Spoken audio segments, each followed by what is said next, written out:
Welcome to another episode of the Reintroduction Podcast. I am your host, Chris Stefanos, and I'm here with my co-host, Mina Sawiris, and we are very, very excited to have this topic today because we have two very special guests. We are stacked. We are stacked, for sure. And we're talking about a pretty heavy topic, the topic of marriage.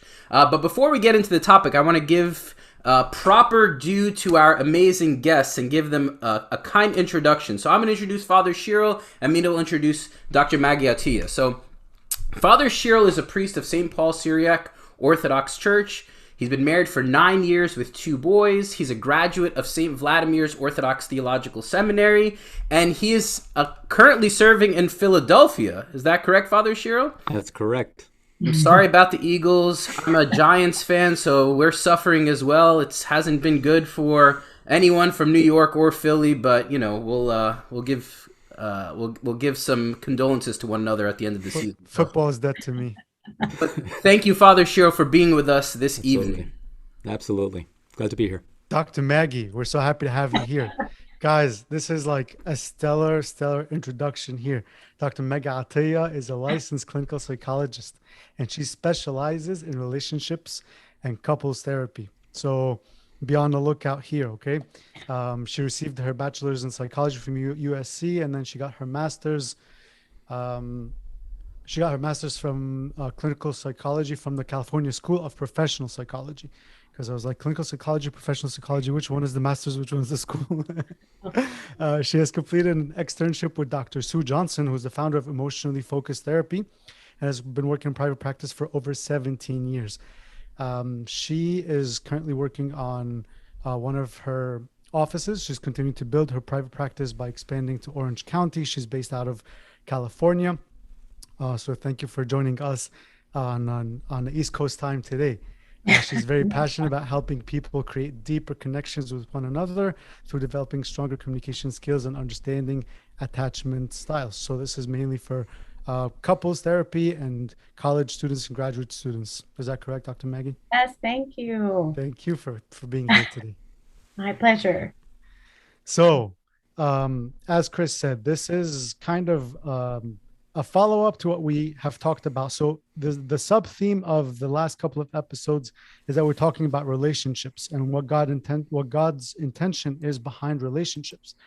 And we first talked about singleness and relationships outside of marriage, what God has intended for that, and how can relationships strengthen and fulfill God's purpose for us in our life through friendships and through other forms of relationships. Today, we are taking this to one specific type of relationship because it is one of the most common ways that God fulfills his purpose in us, and we as a society understand. And so we're talking about marriage, and marriage is one of those topics that we talk about all the time when we struggle with deciding what to do in life. A lot of people think that marriage is just the next stepping stone. It's a natural stepping stone. And sometimes it is, and sometimes it isn't. So we're here today to really kind of break that down, talk about the marriage, no pun intended, the marriage between the professional and the spiritual elements of being married within the church and what God's purpose is for us. So thank you both for being here with us today to talk about this and share from your personal as well as your professional and spiritual experience with us today. Sure. All right, so let's get right into it. So, okay, let's start with Father Shiryl. Okay, Father Shiryl, tell us, why do you think people get married? Like, why do you think so many people yearn for marriage? And why do you think people get married? Let's start with that. You know, it's a great question, and it's probably one of the hardest questions to answer today than it was maybe 10 years ago. You know, with the proliferation of like online dating and with the whole figuring out your career and figuring out all these decisions, that why people get married, you probably can get, if you ask 2 people or 10 people, you'll get 10 different answers. Mm-hmm. I think deep down, we all have a yearning for intimacy, and we all deep down want to have intimacy with another.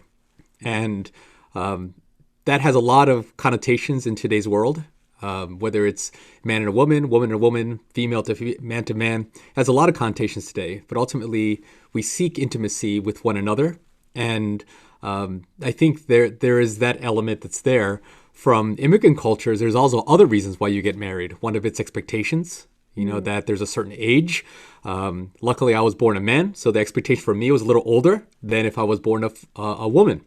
You have those expectations. You have community dynamics that go into play around, hey, it's time for you to get married. Hey, aren't you a little old to get married? Those kind of things that come into play. And then, of course, we do need to talk about people who have been divorced. And those individuals who, unfortunately, for a variety of reasons, weren't able to sustain their first marriage or in a second marriage. You ask them why they're married, you get a different one. So, for our listeners out there, I think that is a question that you would have with your spiritual father when you do premarital counseling, but also something that you should also ask and answer to therapists that you have, like Dr. Maggie as well. So, sorry, you're going to hear a lot of long-winded answers from me because it's not simple. If it was, then we wouldn't need a podcast. So that's where I start. Dr. Maggie, what do you think? I completely agree. And I think it was awesome to hear from like a man's perspective. And the unfortunate part is I was born a woman, and there is I just think there's such a big mix of expectations, and it depends on your culture. And I could speak for the Egyptian culture. I don't think there's an option. Like you're born a woman, maybe your parents push school, maybe they don't. I guess these days, you probably do, but then there is no thought of like, oh, then what are you going to do after you get a career? It's nope. Like, what you're going to do. You're going to get married and you're going to have kids. And it's not even directly communicated. I think it's so unspoken, and it just goes almost without saying that people just assume this is the role that they need to take on. These are the steps they need to take in life, and they just do it. And so I don't know that people even stop to think like, why do I want to get married? I think people often, why do I want to date, or why do I want to like meet a person? Because you're absolutely right, Father, that people want to have that, connection, intimacy. We talk about, wanting companionship like later in life. And certainly you can do that in marriage, but you can also do that in other ways. It doesn't have to be through marriage, but I just think sometimes it doesn't feel like there's an option. Okay, and let's obviously say that, there's a feeling, right? So it feels right. So for most people, if you've grown up like myself, I'm an 80s, 90s child, watch a ton of rom-coms. And so there's a gut feeling. I mean, when I got married, I knew that I wanted to marry my wife at 6 months. I knew it, right? There's a feeling that I got. It's that crazy feeling, though, that gets us into trouble when we get into marriage. And we'll talk about that later on. But I think deep down, like when I see all those beautiful proposal, pictures being in, like there's a gut feeling that we got. And where's that gut feeling come from? So there's that intangible piece of it that I think, we don't want to make this so academic. There's something really emotional about this. I mean, we love love, right? We love to see people in love. We love to see the fruits of love. And I wonder where that comes from. Like, I guess if we were to kind of take it from a higher level perspective, like what is the God-given purpose of marriage?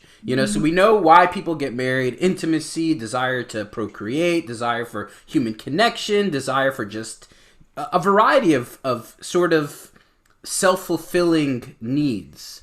But if we take it from a higher level of what God has intended, what do you guys think that is? Because I think that's the most important starting point, because I think we often start with, why is it going to serve me, without thinking of why God created the institution of marriage and for what purpose it is. So, Father Shiryl. But 1 second, Chris, because this is a great point, because before we address this, we had one of our great friends of the podcast, Christina Colella. She sent us a message as a follow-up after last episode, and she was talking about how one of the reasons why we get married sometimes, and specifically, unfortunately, in the Eastern cultures, is that some women who have strict parents, they want to get out from under having strict parents, and that's like one way marriage is an escape, and then they can get out, and then later on it can get them into trouble. But we also don't. We are not, when we're deciding on getting married or not. We don't typically see people seeking God's will to see if marriage is for them or not. It's usually just understood that it is. She also brought that up, and I thought that was interesting, because you might bring it up if you're deviating, if you're going to be single, or if you are going to priesthood or something that is drastically different. You always see God's will, but why don't we also make sure that we see God's will in the norm and what we expect? But to that, I think talking about God's purpose through marriage can really enlighten this discussion for us. So, Father Shiryl, what do you think? Glad you cut me off for that, Mina, because I think that's a very important point. No, it's a great point. And Mina, you also in the beginning of the introduction talked about that marriage is a calling. So it's, we're all trying to choose our major at some point, right? Like in college, we're trying to pick our major. I was selected to be a doctor, and clearly I didn't pass that one. That's why we have Maggie here to be that person. We're all sort of slated, and we're making choices. And we forget that God has a bigger calling. That's why I'm wearing black and not wearing an Eagles t-shirt at this point, right? Because there's a calling that we have. And God has multiple different pathways to holiness. In the Syriac Book of Steps, there's two paths of holiness. One is a monastic route or a chaste route that you can achieve salvation through that step. And then there's also a route that's meant for those who are unable to be chaste. If you want the scriptural reference, go to 1 Corinthians chapter 7. It talks about, St. Paul says that marriage is a concession. It's a concession for those who are unable to be chaste like myself. And the reason is because the fires of lust are so strong that God gave us this beautiful intimacy of marriage to allow us to work out those fires of lust with one another. You can also see that, in Genesis, you see that in the creation of man, that we see here that God says not good for man to be alone. Mm-hmm. And in that, the woman was created out of man from his rib, and that it is not good for man to be alone. And so that we have this sort of foundation of marriage that's in there. And many times we sort of quote those two scriptures as a part of the way that we justify, here's the principle of marriage. Personally for me, I often work with married couples or pre-married couples, and I work through the two greatest commandments that Jesus gives to us. Number one is to love your God with all your heart, mind, and soul. Right? If you don't have that principle up front, it's hard to go to the second one, which is to love your neighbor as yourself. Many times, many of our Christians, especially who are of married age, are awesome at number two.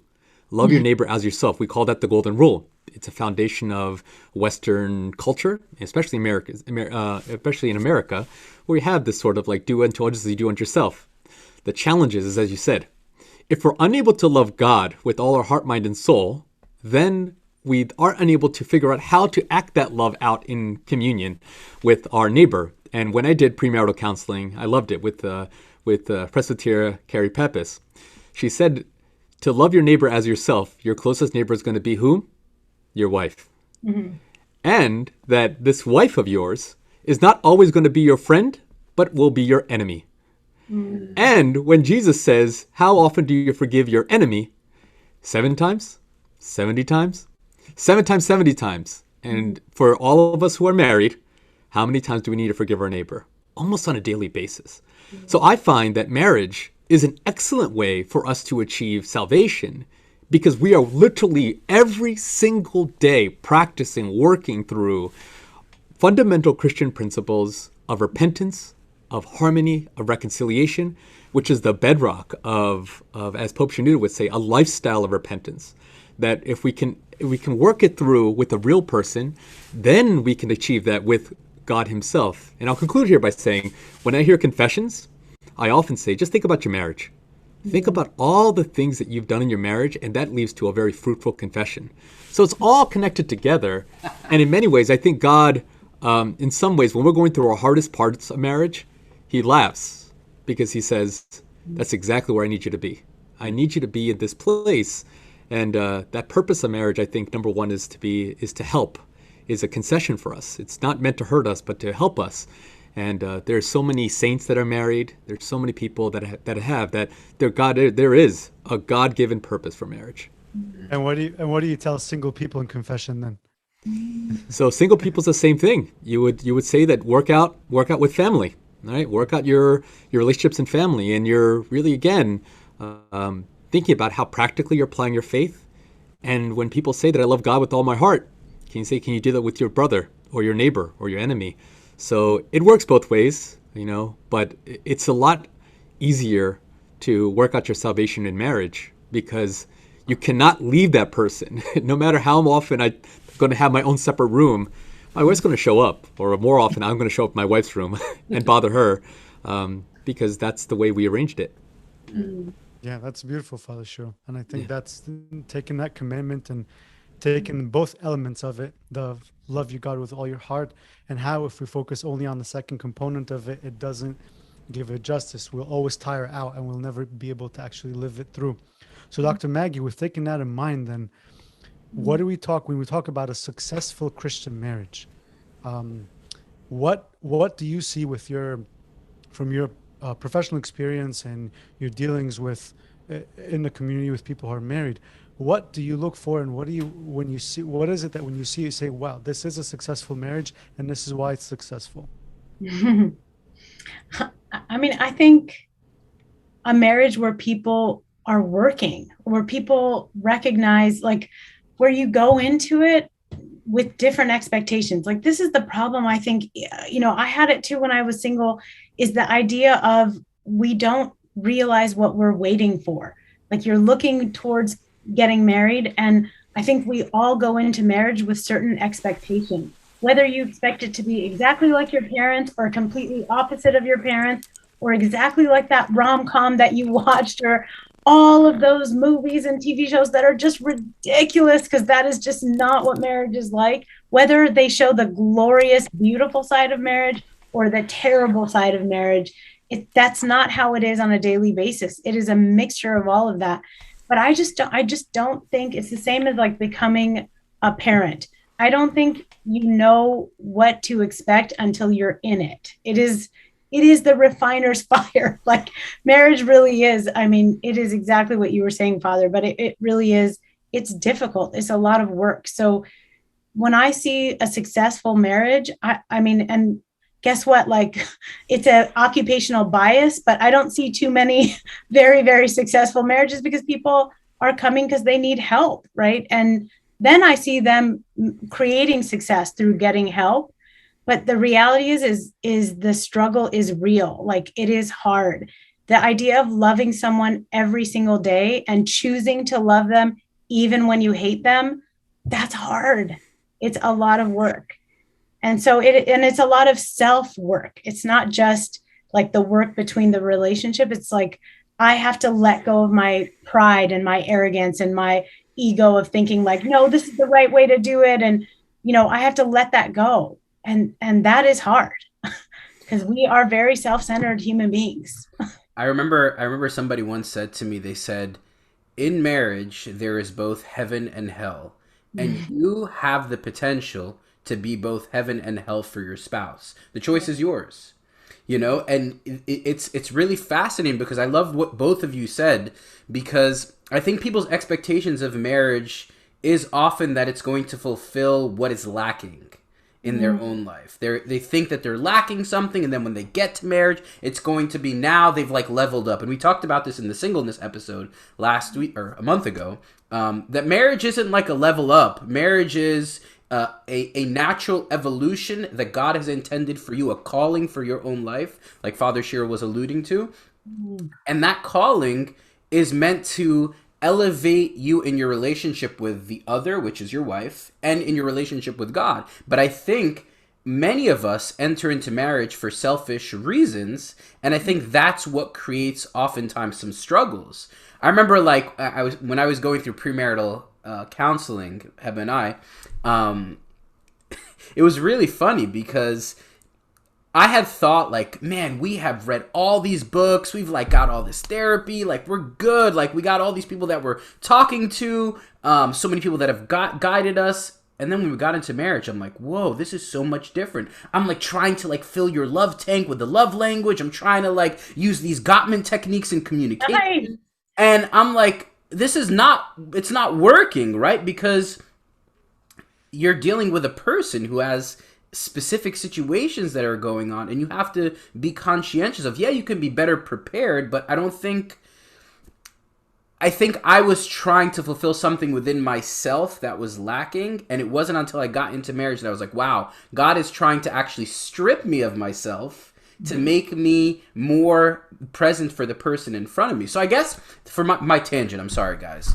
What do you guys think the contemporary struggles of marriage is? Like, you know, we see so many people that enter into marriage and we're so happy for them. We see their Instagram posts and their Facebook posts and we're like, so we love love.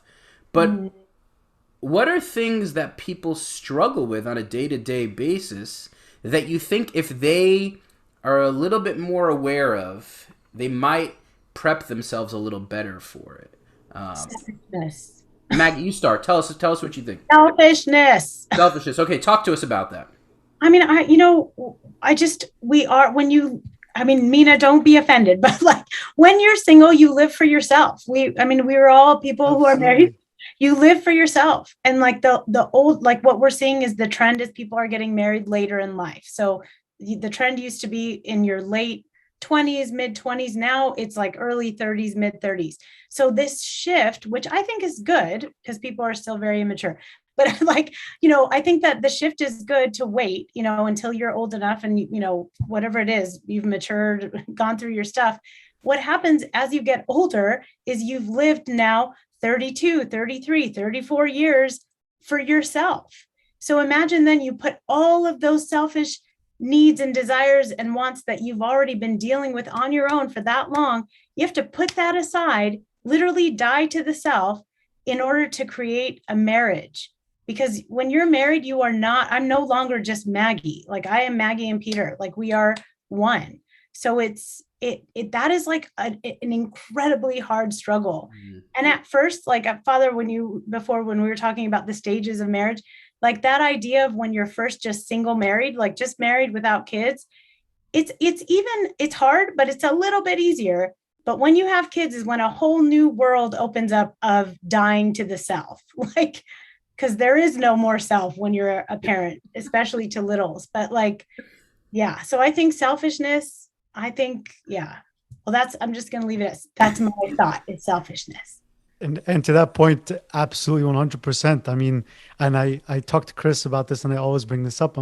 If at 2:00 in the morning, I feel like going to 7-Eleven to pick up a bar of chocolate, no one is going to tell me, no, don't go. So I only answer to myself with the simple stuff and with the big stuff, with the big decisions as well. And to learn that all of a sudden you need to undo that. And now all of a sudden someone else is in the picture who makes your decisions with you, who suffers the consequences of the decisions you make now, but also the decisions you've made in the past. Yes. For your sins, for your choices, everything you've done, this person now is going to reap it. So like understanding that and preparing yourself with like a true act of repentance in true prayer, to actually and go through the proper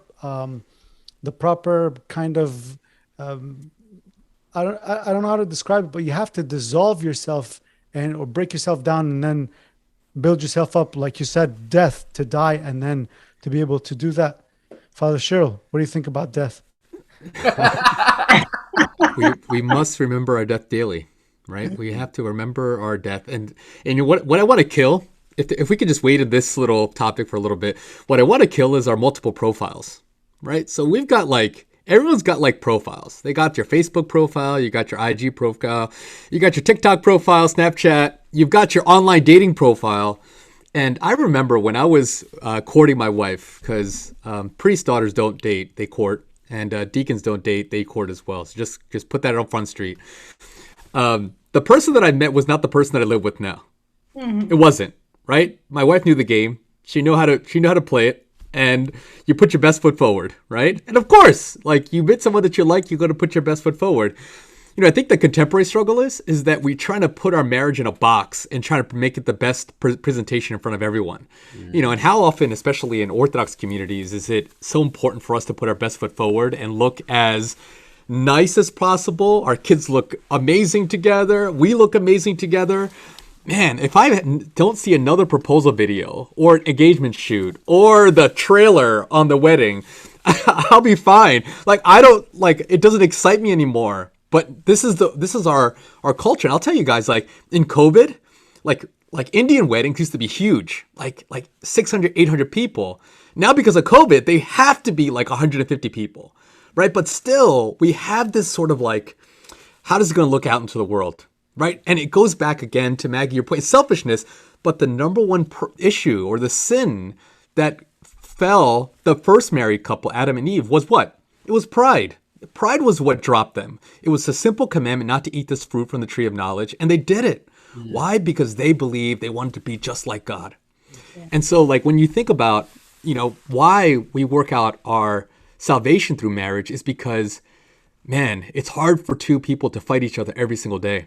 Mm. It's hard for people with two strong wills to do it. And trust me, Maggie probably sees a lot of people who do it all the time.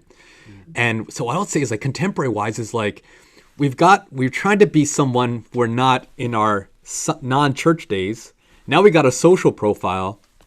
And man, we didn't answer what a successful marriage is. And I can't tell you what, I can tell you what's not.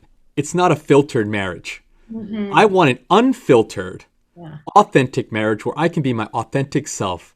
And I can be authentic and tell my wife exactly all the mistakes that I've made. And she accepts me for that. Mm-hmm. What does that sound like? That sounds like my relationship with God, doesn't it?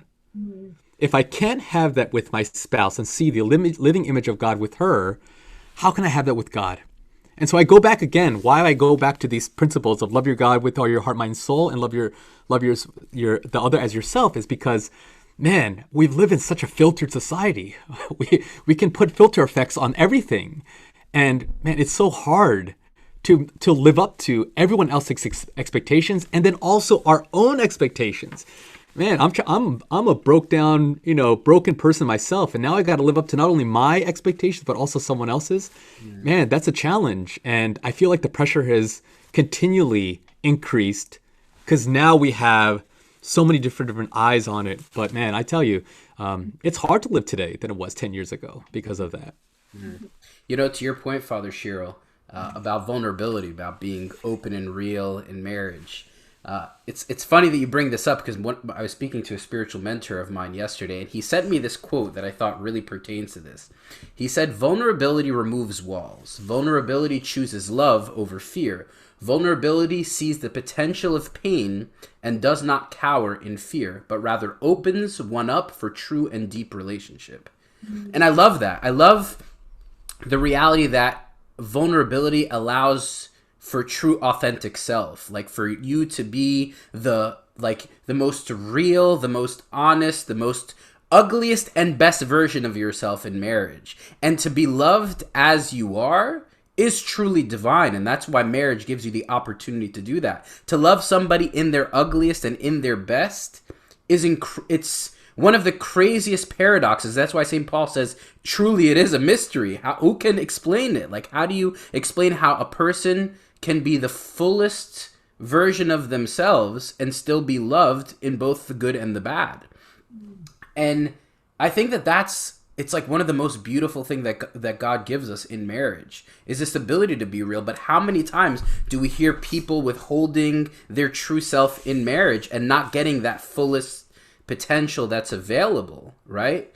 So I don't know. I feel like that's a contemporary struggle that I see so many of my friends that I talk to, and they're like, man, I have this like secret that I'm keeping from my wife, or this struggle that I'm keeping from or I'm disgruntled, or I'm upset, or I have these issues, and there's just no realness or vulnerability open times. I'm working with a young couple, Chris, where the girl, God bless her soul, but she wakes up at 4:00 in the morning every day to put a full face of makeup on, get fully dressed up so that her husband never, except, right before she goes right to sleep, never sees her like with her bare self. Wow. And it's so funny because I use that word like that. You're living a filtered life. Like you're putting on your Instagram filter every morning at 4:00 in the morning. Like she's struggling, and they don't have kids yet, but that's how she could get up at 4:00 and put makeup on. But, like, can you imagine and they've been married now for a full year. So for a year, she's been doing this. And like, it's just, sometimes people like cannot even, you think like once you get married, like you feel like, oh, we're comfortable now, we could be ourselves. I still think people like sometimes cannot let those walls down. Like they really do need guidance on how to like what's going on that you feel like you need to really put that wall up, put that filter up. Why do you think people are afraid, Maggie? Like, why do you think people are afraid? Hmm? I think they're afraid to be seen. Like I think people like we were talking about in today's times like social media and all this stuff, like people don't get to just be real. They get to be the fake images that the rest of the world says is okay. Because like if I put an image of myself, I'm not on social media, but if I put myself out there and my true self, I think people would not enjoy that. Like they would want me to show a filtered self-image, right? Like people can't handle truth.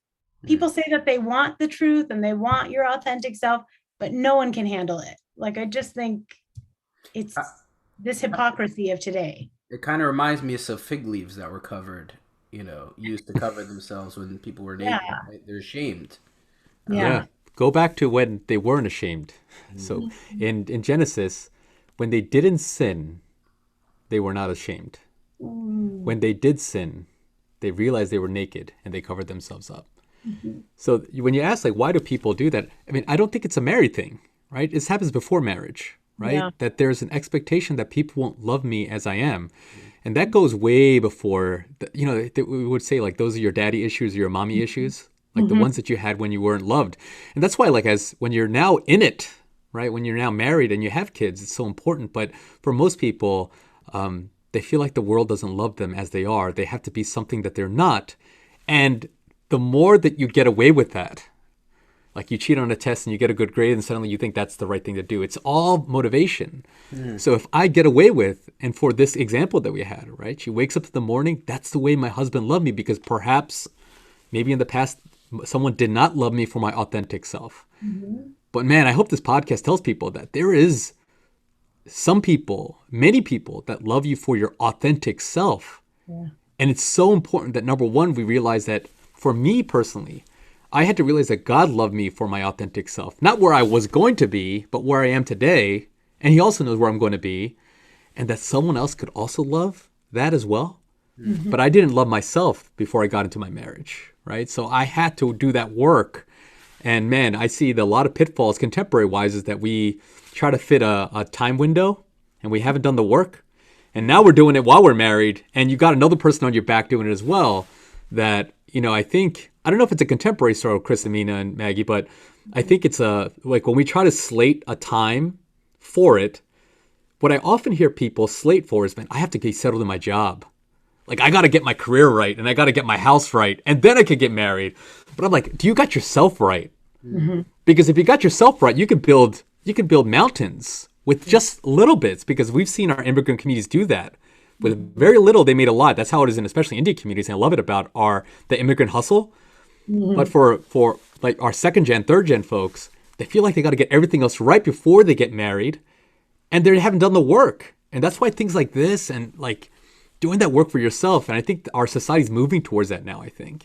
That, yeah. I love what you just said. I love that so much because, man, to know that God loves the realist version of yourself, both ugly and beautiful. Like God loves us in our deepest, darkest sin, and God loves us the same in our most greatest act of righteousness is what grace is. And for anybody listening, like if you're listening to this podcast and you're struggling to be your authentic self in marriage, it might be because you haven't grasped that you are loved unconditionally by God. Like, and if you get anything else out of this podcast, it's what Father Shiryl just said. You are loved by God unconditionally.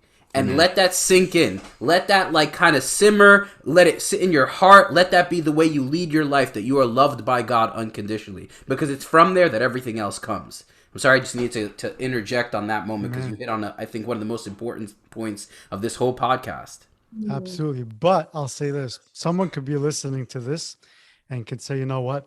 I'm dating or I'm new in marriage and you know what? I haven't been real with my wife or I haven't been real with my fiance or the person I'm dating.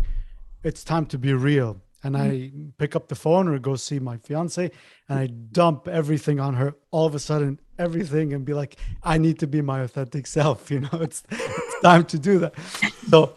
So Dr. Maggie, how does vulnerability, how's it cultivated between a couple? Is it something that is supposed to be shared right away? Is it something that you ease your partner into it? Is there like a specific way of doing this? How do you deal with this typically when you advise your clients or your patients about being vulnerable with each other? I mean, it's a really good question. I think what we've all been saying is the work needs to be done before you're married. So I hope people are listening to this who are not married just yet. But the work, absolutely, like this idea of, oh, I'm going to be happy when I'm married. Like, I'll just like hold my breath on happiness until I get married. Oh boy, are you going to be surprised what happens? Like, because that just doesn't happen. It doesn't solve all your problems. It doesn't make all those things go away. So yeah, like that work needs to be done before you get married. But if you didn't do that work and you are married, you certainly can do the work now. But I think vulnerability is something people have to, it's a skill. It's a skill that you build up over time. It is not something like I can say, tomorrow I'm going to wake up and just be real with everyone. Like, no, you're just not going to do that. Right. But you can start in small steps, like small steps. Oh, I'll tell my husband how I feel tonight and see how it sits with him, and like, okay. And then next time I feel something, I'll say it again and like, see how that sits. And it's baby steps, but it is the constant work of making a marriage bond together, making yourself vulnerable so that your spouse can be vulnerable. Like all of that is the work that we have to put in on a daily basis in marriage. Marriage is work. It's hard work. It's tiring. It's a full-time job. So anyone that thinks it's like, oh, I married the right person, it's going to be so easy. Listen, I'm married to the right person and it's hard every day. So like, I think that we just have to be honest about that and real. And yeah, people, and we were talking about therapy, like this idea of like, oh, you only go to therapy when you're broken or something is wrong. Please do not do that. Do not think that anymore. Please. Just go to therapy, like, or go to a spiritual leader, like go to a Buddha, go to a father, go to somebody to get a third perspective. Sometimes we get lost in the forest when we're married. You just can't literally see the trees beyond the forest. And you just sometimes need a third perspective to come in and go, hang on, this is what I just heard. You guys are communicating and here's what I heard. You're literally talking away from each other. So sometimes you just need someone to go, just pause for a second. Yeah. And sometimes, Maggie, to your point, many people, when they get into marriage and they have all these conflicts, they think that they're alone, that nobody ever before has experienced what they're experienced. Because sometimes people hide their marriages or what's going on in their marriages from friends or from family or from their fathers, spiritual fathers. And when you isolate yourself, you're more likely to have more and more conflict. And that's the benefit and beauty of community, right? Is to have people that are there to support you in your marriage and not wait till a catastrophe happens to start to share these things. I don't know, Father, you see this probably all the time in with conflict in couples that you're counseling premaritally and couples that you're counseling post-marriage. Yeah, I mean, there's a ton of research on the value of vulnerability and empathy. If you get a chance, watch some TED Talks from Dr. Brene Brown. Fantastic, right? So we use that a lot when I was doing chaplaincy. Mina, you made a really funny kind of example, right? I'm gonna be my authentic self. I'm gonna come in and just give it, but we have to also remember that there's a person who has to listen to it, right? So, many times again, it goes back to selfishness. Like, why are we being vulnerable? It's not just about me. It's about the other person, giving the respect to that other person that they know everything about me because they really care about me. So I think so if you thought the last thing I dropped was important, talk about the second thing. Your wife or spouse really does love you for yourself. You don't have to be someone else for them to love you. And that should be your discernment. And what God should give you discernment for is that your spouse loves you for your authentic self. You don't have to be someone else for that person to love you. So if you can believe that, then very simple things you can do. Number one, you listen with your eyes. What does that mean? It means that in a world where we have our phones, we are very likely to look at our spouse in the eyes for more than a minute or so. If we listen with their eyes and tell them the things we have to say, we also have to see the pain that's in their eyes so we can actually experience them. So start small. Say, honey, I want to tell you something. And usually if you start with that, they're going to be like, all right, should I be sitting down? And then you just talk. Mm-hmm. And the longer you go between conversations, the heavier it's going to be. But the more often you're having real conversations with your spouse, then the easier it gets.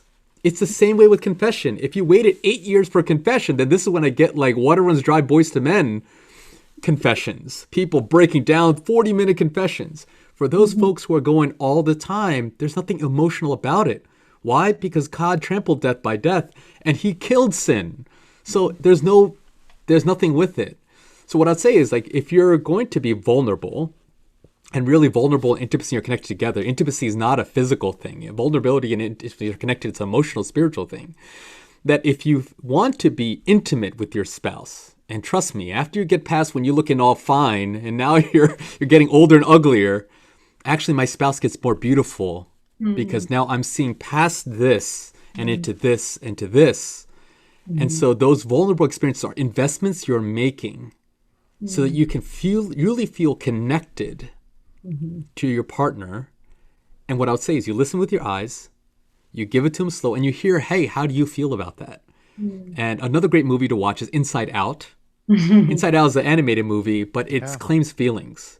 So you say, honey, how do you feel about that? I feel happy, sad, angry, fearful, whatever you feel. And you say, all right, that's what you feel. And with Brene Brown's work, she talks about empathy and feeling. If you can understand the feeling, we can connect.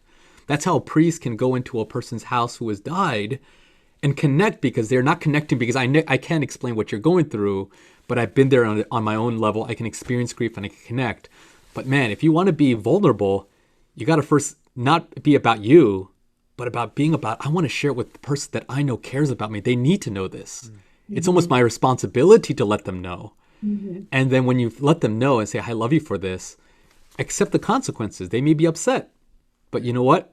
I'm authentic, I have integrity, and we're going to get through this, right? And that's a successful marriage, is that if you can get up after a battle and you can go back the next day and just show up. I mean, that's one thing that our parents have done really well, is that they may not say I love you all the time, but they show up every single day and doing hard jobs and showing up every day. And for folks like us who have no calluses on our hands, showing up every day is a hard thing, right? And so I think one thing I've always learned from people is that, man, just be consistent. And if you want to be vulnerable and try it, there's folks like Dr. Matt can give you tips, like things to say. But at the end of the day, man, just be authentic. I love, and can I just say, Brene Brown, her book, Daring Greatly, is something everyone should read.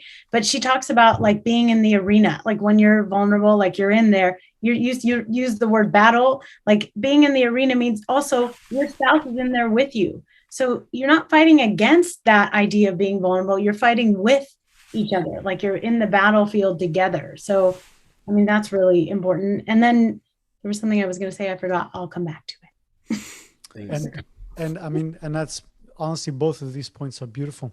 And I'm reminded of someone had said, I remember one of the talks I listened to, is that with vulnerability has to come discernment. Like you're able to be, and with discernment comes guidance too.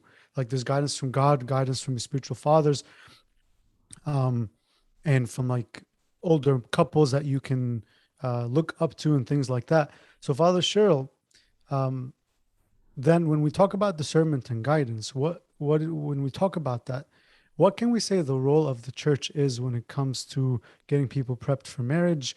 And when do you refer people for counseling, or say, you know what, this is outside the scope of this, maybe we need to see, is that something we should always be doing to everyone, or is it in specific cases, or what do you think? Yeah, let's go first with like what the role of the church is. The role of the church is to really guide you in your lifestyle through where you're living, right? So like it informs you of what your important faith is. It informs you of like who God is. It informs you of just like your disciplines. And many times I've seen that like couples try to have a rule of prayer when they get into marriage and they never had one before, or they adopt their parents' one or whatever, that the church should be giving you those spiritual disciplines that you anchor on. In times of crisis, I have these disciplines that I can lean on. So when you get into the arena, let's stay with this image of the arena. We often go in without any tools. We just go in. It's me and my wife. We're just going to go bare knuckle. We're just going to battle. But we often forget that when we get married, there's a third person when we get married. There's that Abuna, who is the icon of Christ, it's a triangular relationship, not a one-on-one battle. So there's always a third person. And we can always remember, Jesus says, when two or more are gathered in my name, I'm present.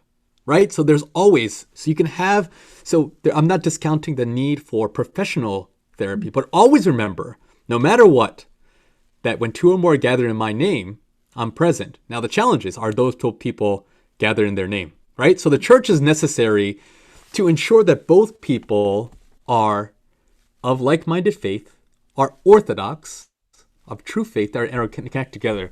And honestly, Mina and Chris and Maggie, we do a pretty terrible job, especially in my church, of preparing people for the realness of marriage.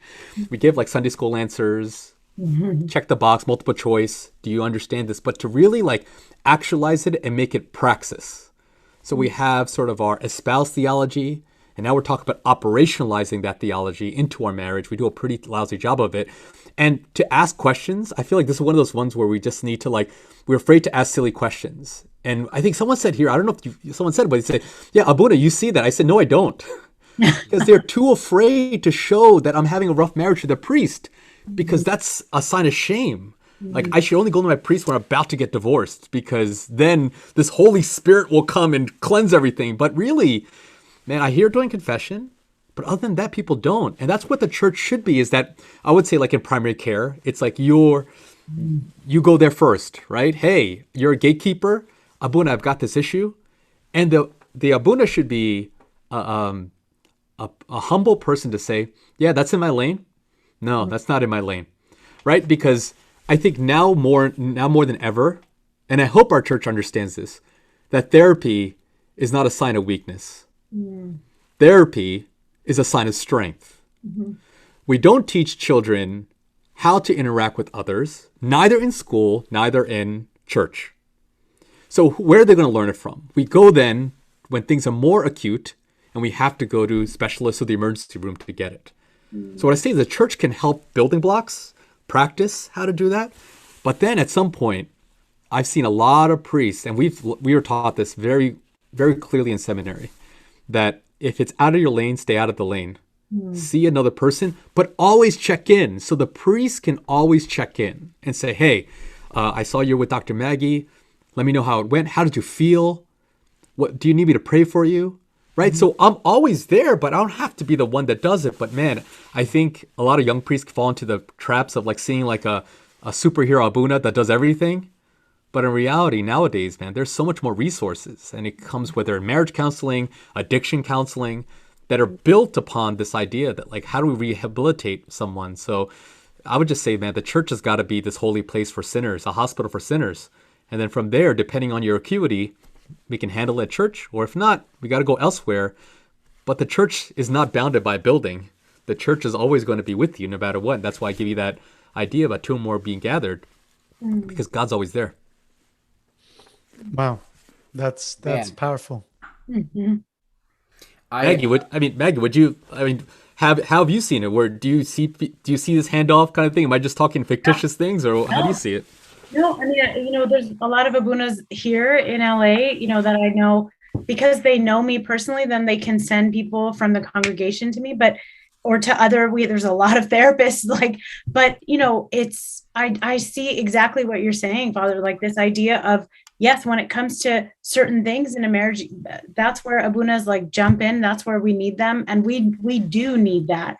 And then there's sometimes where you do need a bit more. You need to there's clearly trauma in someone's history, or there's clearly, something going on within the marriage that is beyond the scope of just like spiritual guidance. And yeah, I don't want to just promote therapy, but I just think it can be so useful, it can be so helpful. And I do think these days, the younger priests are really figuring it out. Like, hey, let me pass this person on to you because they need more than I can offer. And how stretched are you all anyways? My goodness. Yeah. I think that we should all be a team. the world should be one big team that we work together, because at least us Christians are like striving. That's our goal. We want to get up there. So we should all just be helping each other get there, you know. Yeah, the church is more than the priest, and the church is more than the therapist. The church is all of us. Yeah. You know, so to Mina's question, right? Like, how many of us have friends that know nothing about us? Yeah. That we haven't, our conversation about singleness last week that talks about having real authentic relationships. Like, how many of us don't have real authentic relationships with our friends and they never know what's going on? Right? Like, we should be able to support each other in our marriages as married couples, and pray with each other and encourage one another and share struggles with one another. You know, I'll never forget this one piece of advice that somebody shared with me. And this is built on Orthodox theology, right? This idea of the role of the man in the house is to be Christ. And what is Christ's role in the church? To restore, right? Mm-hmm. Husbands, love your wife as Christ loved the church. Mm-hmm. And the wife's role in marriage is to respond, right? Because there is this synergistic relationship between the husband and wife. So if I restore and she doesn't respond, then there's no way to bridge the relationship, right? If she tries to restore and I don't respond, there is no synergy that's happening. But that's the thing that always sits in my heart and my mind. Anytime I have a conflict with my wife, Chris, shut up and restore. Chris, shut up and restore. Chris, and married men, husbands, love your wife as Christ loved the church. That is the hardest, most difficult thing. That is the pillar that we are read on our wedding days. That's a piece of scripture that's read from the Pauline, right? Husbands, love your wife as Christ loved the church. And how many of us are like, what, wife, just love me, do what I want, do this, just all these expectations, but without any sacrifice. Back to the conversation of selfishness, right? We're coming in with all these expectations, but doing nothing to actually fulfill our God-given call in marriage. So husbands, respond. Wives, restore. Synergy. Could I say one more thing that the church can do? So we were talking about marriage being hard, right? So from Sunday to Sunday, it's a journey. It's the journey of the prodigal son. We leave our father and then we go on this journey back into our marriage. And whether you have like the world's greatest marriage or the world's awfulest marriage, that journey is trying. The church should be the place where you can empty yourself and receive Christ and go back out again. Like for me, I love the fact that the Orthodox Church allows priests to be married for many reasons. One, it allows me to connect with my people in a far more transcendent way than if I was not. Yeah. Number two, it gives me something real that I have to work on. And always priests know this. Before they receive their priesthood, the first ministry they had was to receive their spouse. So we always have to remember our spouse before that, and many priests forget their spouse when they have to serve others. So we're already in the, you said like you have a lot going on. Yes, we have a lot going on, but our marriage is what I'm going to be held accountable to when I go to the pearly gates, right? And so your priest understands probably more than you realize what it is to have it. And the challenge, especially for priests, is that they expect priests to have the perfect marriage. Priest's job is not to have a perfect marriage. They have to have a real marriage. We complain. We talk about chores. We talk about finances. We're talking about mortgage. Like, we do everything that you do, yet we also have this foundational rule of prayer and these spiritual disciplines that protects my marriage. That's the thing that I think if you want one other jewel to have is that you cling to the church as a child clings to his mother, because we need all the help that we can get. Because in the Syriac liturgy for the marriage, we say, let man not divide what God put together. And when I always counsel couples, I say it's probably you two that are going to divide each other. But when you get married in that church, God put you together. He's so much stronger than you two. So cling to these things. And if you don't know these things, it's not too late. Because many times people get married, they're like, oh man, I didn't learn that then. I'm just going to go with, no, you can start today and now just learn together. And now you have a study buddy. So you're going to do it together and you grow together. And like Chris, those 12 classes, let's put that up on the podcast. Like, let's share these things because we think that it's all unwritten rules of baseball. But man, it doesn't have to be. It can be transferred. And man, if we have a community that shares and talks about this, then it's not so awkward. But man, if I'm the only dude that says, hey man, my marriage is struggling, then everyone's gonna be like, hey, what's wrong with you, bro? Like, no one else is doing that. So that's, I think, a real challenge for people in our community, when you can go to work and say that, but you go to church and you can't do that. And so we need sort of ministries that'll facilitate that vulnerability. And man, I wouldn't be where I am if I didn't have my people that I can talk to and be vulnerable with, and my wife I can be vulnerable with. And I would just say, don't lay it all on your wife. Also, I have other people you could do it too, because the poor thing or the poor husband has a lot of things that's going on as well. So there's a lot the church can do that is very spiritually oriented. And then you also have this as well. So then if there's a need, you have tools. But man, we do this all in silence. We do it all and we try to be martyrs. But this is not the martyria that God is asking for. He's asking for us to die in the name of Christ, not to die in the name of pride. And that's what many people do here. Dr. Maggie, then, what can people expect from counseling? Because I can be listening to this and I've never delved into the world of counseling before and I have no idea what to expect. Do I set up an appointment? How long is it going to take? What kind of results should I expect? Is it magic? Is it not magic? What kind of expectations should be going into counseling with? And when should they know they should go? Today. I mean, I'm biased, right? But I think everybody should go to therapy at some point in your life, even if it were to just try it out, see what it's like. Here's the one thing I will say, not one thing, I have a lot to say about it, but don't expect you're going to get like life-changing results from one session. Please don't do that. It's so frustrating, right? Like first session we're the first time meeting you. We're going to ask you a lot of questions. We're going to want you to share with us who you are. Tell us your story. That's what you can first. Sorry to back up, Mina. Like what you can expect is you're going to call most people. You go straight to a voicemail. You leave a message. Hey, I'm Maggie. Want to make an appointment? They call you back and you set up an appointment. Most people have websites. You can look up their website, see how much they charge. Here's the other thing I want to say. I'm sorry, but therapy is a financial investment. And if you don't think it is going to be, I'm sorry, it is. And sure, there are insurances that pay some percentage or whatever, but the reality is just see it as an investment and move on with your life. Like dedicate a part of your budget to therapy and then let's just let it go. Okay. So yes, therapy is expensive and it needs to be budgeted for.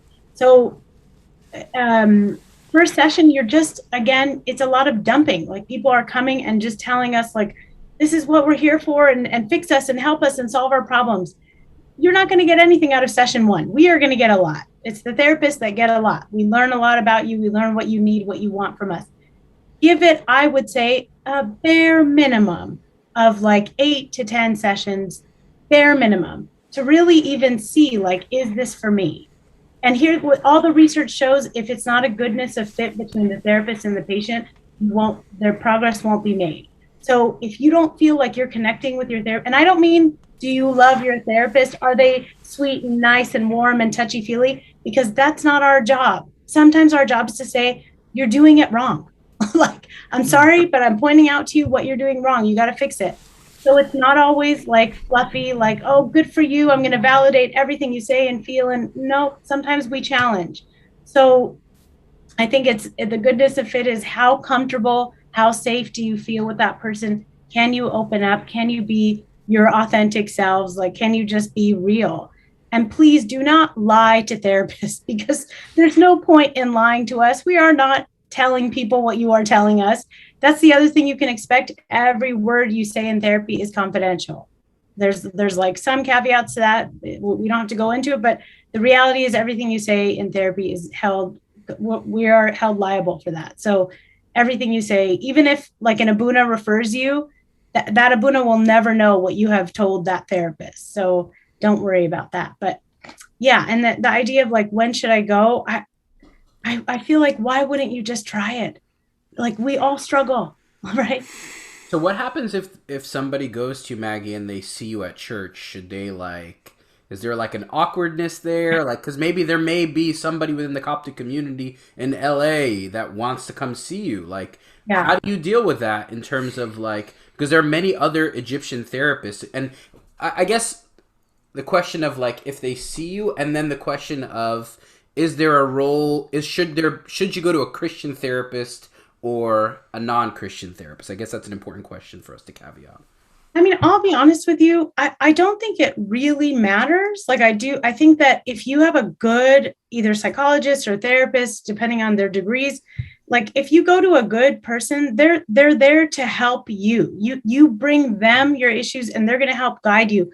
But it's not their role to either evangelize to you or to, change your spiritual life. Like that's not their role. So even if you went to someone and they're an atheist, like of course, like having a Christian therapist is good just because they're guided by the same spirit that you're guided by. But I will be honest with you, I don't really think it matters that much. Like, don't limit yourself if you feel like, oh, I can't find a good Christian therapist, so I'm not going to go to therapy. Come on, man, you're just finding excuses. Like, just go to someone and see if it's a good fit. And you'll know right away if somebody is feeling like, oh, you're a Christian and they don't ever bring it up or you're going to know it's not the right fit for you. But and the idea of like, I do work with people in our community, but just like all of us who have a job and we know our roles in our jobs, my job, if I see people at church, I'm not playing the role of the psychologist. I'm just Maggie at church. So if you see me at church, say hi, like it's no big deal. I'm not going to broadcast like, oh, I just saw you in therapy last week. Like, no, of course not. That's ridiculous. So no, the reason why I bring that up is I've heard somebody say, I don't want to see an Egyptian therapist because I don't want them to see me at church and then come up to me and say, hey, how are you doing? How's this issue? And I'm like, they don't do that. That doesn't happen. That's like... So I would say like from a priest perspective, we've had troubles with priests in confession sort of eluding or saying things to them. Like they would say something randomly and even if it has nothing to do with the confession, they'll say like, hey, how's everything going? It's like, hey, Abuna, you're talking about what I talk about in confession. I mean, there's something to Chris, there's something to what you're saying about the community, right? Mm-hmm. And that I think it would be misguided to say that we shouldn't be sensitive about the fact that it is a level of intimacy that we're building with the person that we typically don't in a parish community. We don't get vulnerable, and now that person knows. I'm even the same way when I take my kids for healthcare, and I know that person from church, and now they know me. I'm like wearing my regular garb. I'm with my kid. Like it gets there, but I have to sort of get out of that, and this is a role, and that's there. The one comment that I'll make is I just wish there was more Christians in our community who are doing the types of role that Maggie is doing, and inserting this as a vocation and broadening the church spectrum, right? We always figure out like, where can women serve? This is a great place for women to serve as marriage therapists, as speech therapists, as occupational, like for Indians, especially South Indians, we all went to nursing. And I see that sort of Christian ethos being followed through in nursing, but we can do that in so many more things. So it struck me, Chris, because you said like, should you see a Christian therapist? Ultimately, being a Christian therapist should not change the way that you deal with one person or the other, but it should be something that guides your purpose. Like, why is God calling me to do this? And Maggie, I can probably imagine that there's something fulfilling about that that's even worth more than whatever you get paid, because there's something bigger that's there, right? And so to me, I think you're right. There should be no reason why you shouldn't go to a therapist, because what a therapist is doing and what a priest is doing the same thing. They're assessing. They're trying to use discernment to assess. A therapist, correct me if I'm wrong, Maggie, you're using tools to assess where they are and your clinical judgment to make an assessment. For a priest, I'm using my spiritual discernment plus my experience to make judgment calls on where it is. And don't take it personal. We make judgment calls to provide the right advice. So where it can go wrong is like where a priest thinks that, man, I'm going to be a top-notch counselor. I'm going to get up there and get on my leather couch and we're going to talk, and I'm going to give you things that are not really grounded on anything but just my own spiritual. I think it's a little prideful. So that's where, like, I would say for everyone, if you need to get an assessment the same way you would go to a primary care doc, do it, right? So then you know where you stand. And one of an important Christian principle is self-awareness. I need to know who I am, and I need to let my spouse know who I am and my shortcomings, because they can help me. Things like ADHD, things like anxiety, things like depression are things you should let your spouse know about so they can help you. Not figure out like, oh my gosh, why is my husband forgetting, not saying this is personal, why is my husband forgetting his wallet every time? Oh wait, he may have a little bit of like forgetfulness. Mm-hmm. So they know, and now it's not a joke, and now it's something I can help you with. My wife helps me with this stuff. So I would just say, like, there is a weakness factor that I think people don't want to go, but and especially men. I don't know about it for women, but men especially, that we got to get over. I was going to say, Father Shiryl, that's good to use the forgetfulness. It's good to use that if you forget an anniversary or something. That would work really well. So just to interject on this for a second, Maggie. So when should people decide if they want to go to personal therapy for themselves or go with their spouse? Like, when do you sort of encourage people to go together or go by themselves? Oh, that's such a great question, Chris. I mean, I think that it sort of depends on the circumstances. So if let's say there's a couple who has had like a big blowout or something and they need to work through that, well, you go to couples therapy, right? But often people come to me as a couple, and during the course of couples therapy, I realize, you know what, you would really benefit more from your own individual therapy, maybe both of them or maybe one of the partners. But then I'll advise them, like, I really think it would be good for you to do some individual therapy, while we're meeting as a couple.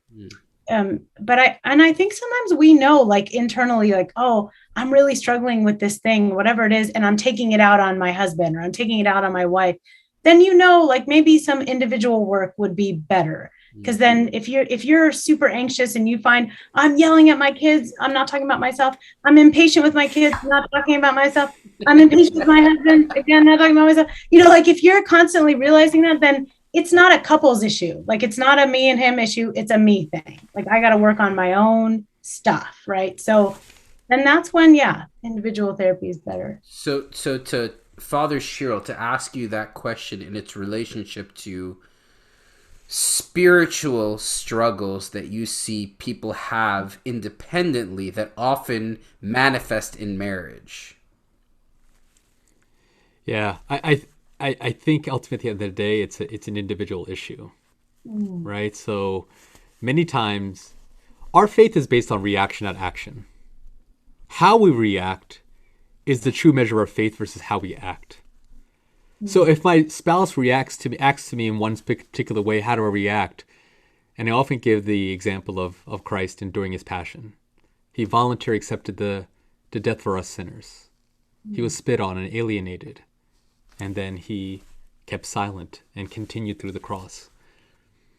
So many times I think we have to sort of think about this as in two ways. And I had a question for Maggie to bridge off of this. So let's start first by saying I think it's individual. But I think our marriage can have a really strong impact in either exacerbating our issue or it could be something that's protecting it. But I think at the end of the day, I go and duke it out in the arena and I'm going to have my own time with God to say, man, I messed up. I'm going to go back with God. Or even better, my wife and I, as St. Tertullian once said, we stand together facing east, aligned, and we pray together about our sins. And, some people like to say it out loud. We're not a family that likes to say, like, forgive me for whatever. You all know whatever happened, but you're praying together and saying, all right, gloves down, ding, ding, ding, and we're just going to pray it out, right? But I think like that there's something personal, but there's something transformative if you can do it together.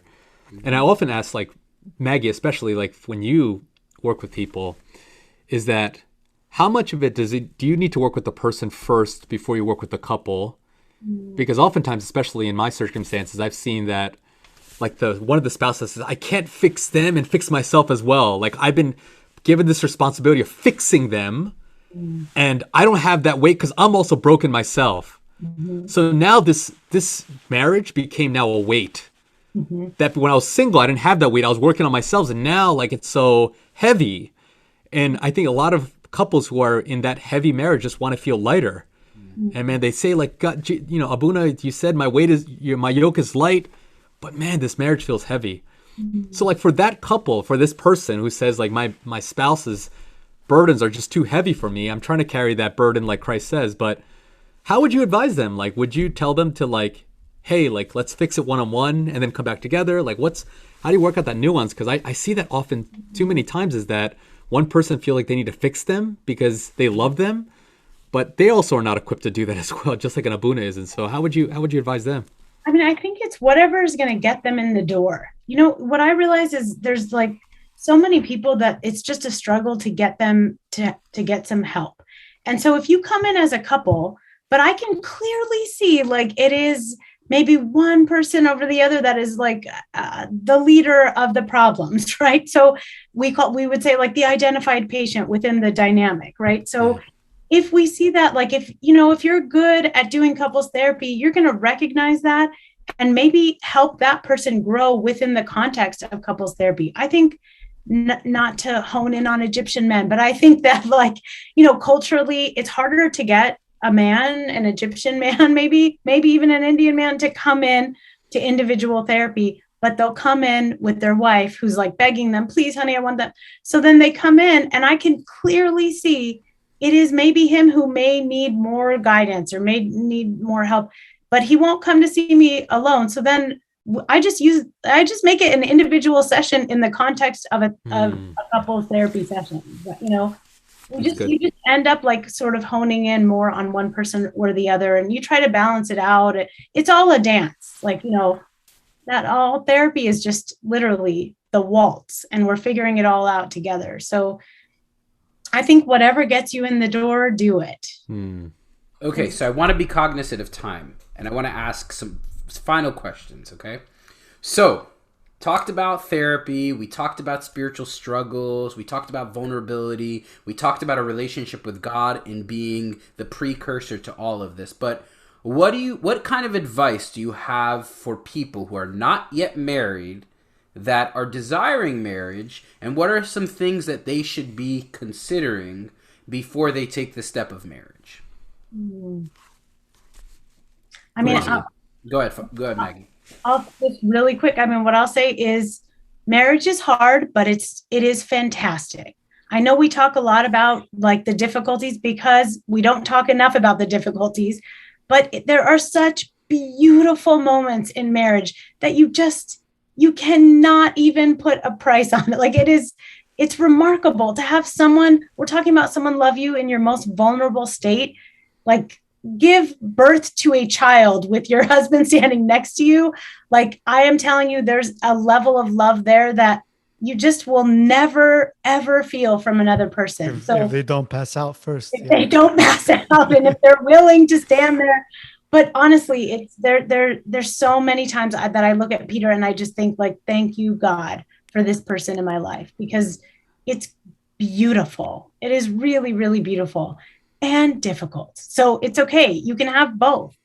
But also like, so when you're single and you're thinking about marriage, you think about, can I live in the arena with this person? Like, can we go through the thick and the thin of it? Like, can we love each other so much that even when I'm fighting with him, even when I fight with Peter, I think like, thank God he fights this way, because I could easily fight below the belt, but because he never goes below the belt, I'm forced to not go there. So like, even in our fights, I think like, thank you, God, like you picked the right person for me. So just, obviously pray, turn your thoughts towards God and he will guide you. And then you will have a beautiful marriage with hard times and good times.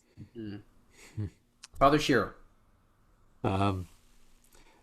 Number one, I think that you should be the person that you want to be in marriage today. Mm-hmm. I'm going to talk to guys first, because I think we need to raise really holy men. We don't do enough of that. And, you can't be this amazing father until you start working on yourself today. And we need more single men's fellowship to really raise really holy people. So we actually increase the pot of people that our beautiful women can find. Our women are doing the work. I think our men need to do the work as well. And that goes into thinking about what marriage is and to keep it holy. Every relationship you are in before you're married should be holy. When I was courting my wife, it was holy. I treated her like my friend. And that's not a slight. That's a compliment. Treated her like my friend. And then when we got married, she was my best friend, and she is my best friend. So I think like it's really important to always remember that dating is a pathway to finding out who God already set you up with. It's just laying out the dominoes and you go and follow through with it. So exactly what Maggie said, pray for your spouse today. That spouse is there. If that's your calling, you could not even choose to be married. So have that be your calling. Pray about your spouse. Let God guide you through there. And I think number 2 is to really set expectations. Take it down a little bit. Many times when we get angry is because we're wondering why our expectations weren't met. But if we sort of look at every day as its own and appreciate our spouse and try to read as almost we're opening up the story of our spouse and it's being written right in front of us. Let's learn our story about our spouse every single day. Ask them, how's your story today? Let me learn about it. And so as for us as single people, enjoy your singleness. There's a season for singleness, and there's a season for single marriedness, and there's a season for having children. And there is no such thing as family planning. It's all God planning. And I did not believe that. I was married at the age of 33. I thought I was going to be a monastic. When we didn't have kids for a long time, I thought we're going to adopt. And the adage, how do you make God laugh? You make plans. And now we have 2 beautiful boys, married for this many years. And there's times, I'll be honest, friends, that there were some bleak days, when you got a full-time job and you got a parish and you got kids and you got things bend, right? So I think we set expectation. I think if you're around people who are authentic, then you are now not feeling like it's just me, right? And so I think set expectations, meet other people. And I'll give you the last bit of advice that I learned at my bachelor party. And yes, I did have a bachelor party. So the best bit of advice I got was, ask anyone who's been married for longer than 10 years, what's the secret sauce? And go start serving people. Do you know what I learned? Comedy. Make your spouse laugh. If you don't, pick up a joke book and teach how to make jokes.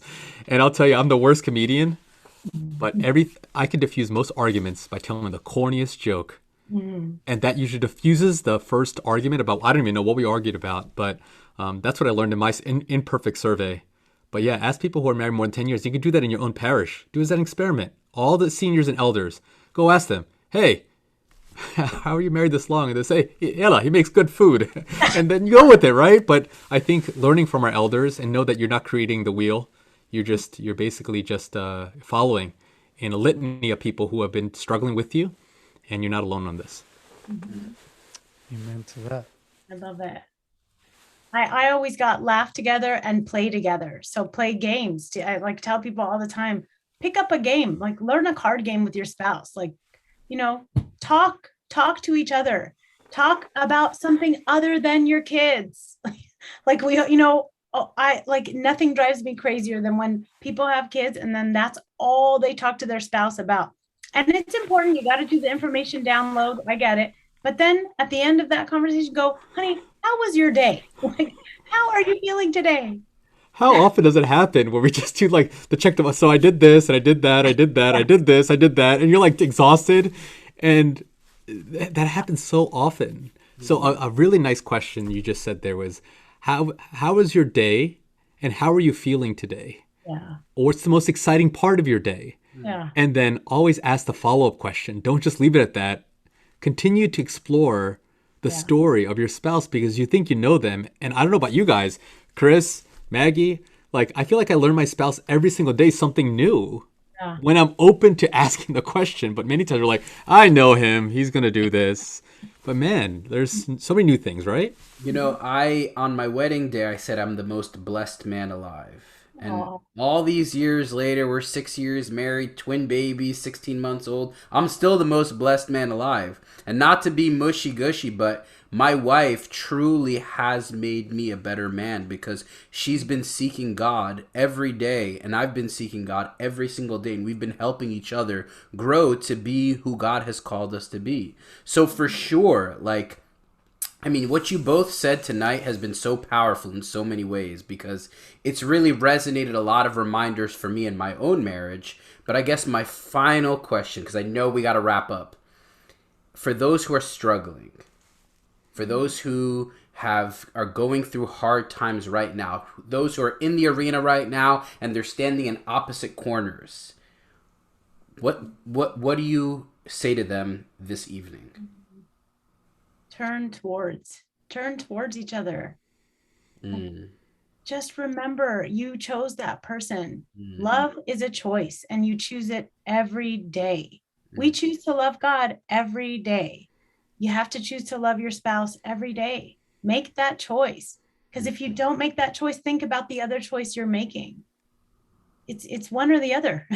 You choose to turn towards, or you choose to turn away. Make your life easier by turning towards, because turning away is just, you're turning towards darkness. There's nothing over there. Look to your spouse, and obviously look to God. Father Shiryl. Yeah. I would just say, before you turn to that spouse, turn to God, because God is right there. That's St. Paul that said this. In my weakness, my grace is sufficient for you. In marriage, when you're having a broken marriage, is probably the weakest point in your entire life, because you have taken something that you've completely cherished. You were a prince and princess, and now you are, two boxers in a ring. I'll just say that wherever you are, you're probably feeling extremely lonely right now. But in the midst of that suffering is exactly where you need to be, because God doesn't want any offerings.